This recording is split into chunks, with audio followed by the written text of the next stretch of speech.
There's a surprising number of foods, some of which we can almost guarantee you have in your kitchen or pantry right now, that are made with ingredients that sound like something out of a horror movie.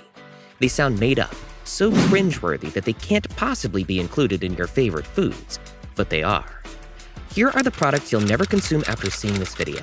By the way, make sure to click that subscribe button to stay up to date with all of our engaging videos, and use that trigger finger by smashing that like button. Now, let's get into it. Worcestershire sauce. Worcestershire sauce is a must-have in many kitchens, but we're here to warn you that if you don't like fish, well, you might want to rethink that particular little bottle. Leah & Parents is the company that first made Worcestershire sauce, and they've been doing it since the 1830s. According to the Huffington Post, true Worcestershire sauce includes things like onions, molasses, and lots of seasonings. But the main ingredient isn't just anchovies. It's anchovies that have been fermenting in vinegar for around 18 months. Say what now? Worcestershire sauce happened when one of the early attempts by chemist Leah & Parents was so awful, they put it in the cellar and left it there, hoping to forget about it. When they got ready to dump it months later, they tried it first, and found it had mellowed into something pretty delicious. Still, that doesn't change the fact that the core ingredients is the same fish you refuse to eat on your pizza, only they've been sitting in vinegar, bubbling away for a year and a half. You'll never be able to unknow that. Shredded cheese and grated Parmesan. When it comes time to pick up some cheese, do you grab a block and shred it yourself? Or do you opt for the bag of shredded cheddar and a bottle of the grated Parmesan? You might want to rethink your shopping list because there could be wood pulp in those packages. More precisely, it's called cellulose, and according to Bon Appetit, it's often added to shredded and grated cheeses to prevent the product from turning back into a clump. And here's the thing.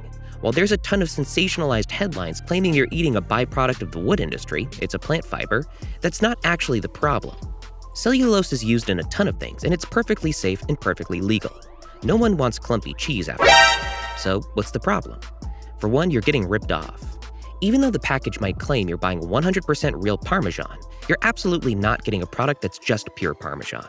And it's such a big deal that lawsuits have been filed over it. According to Eater, the company behind Castle Cheese brand was handed a $500,000 fine for mislabeling their cheese. Essentially, they added cellulose and cheddar to their Parmesan cheese, then just sort of forgot to put it on the label. It's no wonder. Cellulose is an incredibly cheap filler that can allow companies to stretch their product and rake in the bucks too. So if you want the real thing, just buy a brick and shred it yourself. Marshmallows and Jell-O. Marshmallows and Jell-O are both childhood favorites, the stuff of summer afternoons and evenings around the campfire. Sure, they're delicious in a weird sort of way, but it turns out there's some seriously icky science behind what gives both of these sweet treats their distinctive texture. And that's gelatin.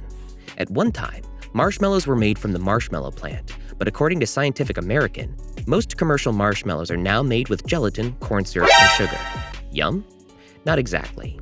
As for Jell-O, that's got a ton of gelatin in it, Healthline calls it a gelatin-based dessert, and adds that yes, gelatin is the primary ingredient. So what is gelatin? It's an ingredient that's made by taking the hides and bones of pigs and cows, boiling them, then drying them. The resulting product is then treated with a substance that's either strongly acidic or a strong base. Then it's filtered to remove the collagen or connective tissues. The collagen is dried and ground, and that's where gelatin comes from. Contrary to popular rumors, gelatin isn't made from animal hooves, but that doesn't really make it much better. Ice cream. If you love ice cream, mainly vanilla, because of this news, you'll probably forget it for a while.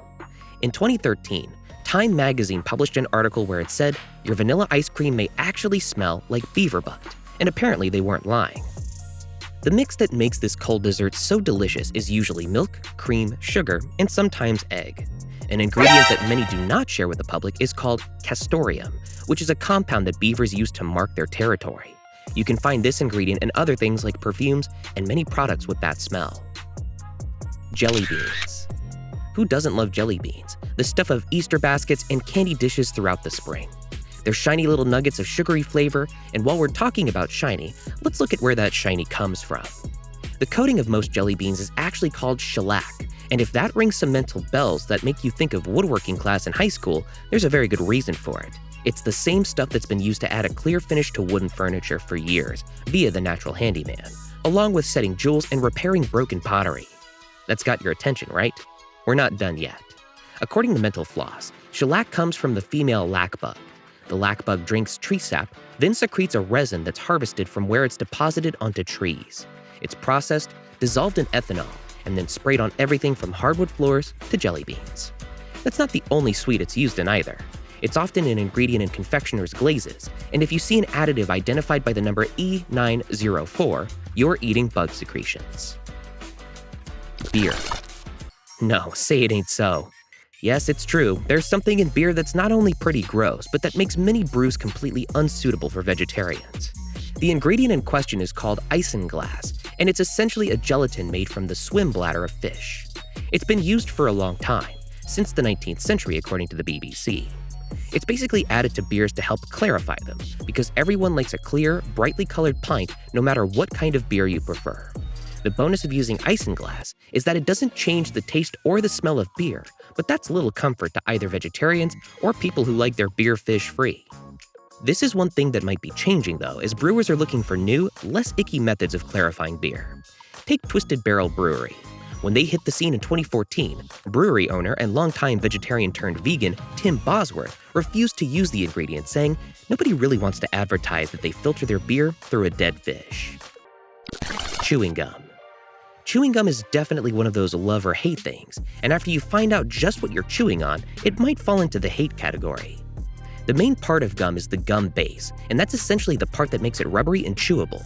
According to NDTV, that's such a basic component of what makes gum, well, gum, that manufacturers don't have to specify how it's made. And sometimes it's made with lanolin. What the heck is that? Lanolin is a waxy substance secreted by the wool of sheep. Weren't expecting that, were ya? According to Healthline, it's the sheep version of something humans have too, and that's called sebum. Have you ever noticed that your nose might suddenly feel particularly waxy, shiny, or oily? That stuff is sebum.